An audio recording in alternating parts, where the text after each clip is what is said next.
এই জিনিসটা দিবে যখন বসায় ওখান থেকে সেটি করে আসবে মাল থাকবে মাল থেকে স্যাম্পল অ্যাক্টিভ থাকবে যেটা মেজারমেন্ট করা হবে ঠিক আছে এখন মাল খালি মেজারমেন্ট করা হবে অ্যাক্টিভ ওটা এক পিস দিলে দিয়ে হবে।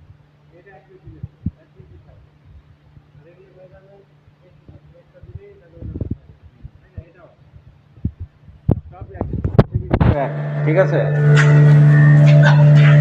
এদিকে দেখেন ভিডিও করেন আর এই লাইটগুলো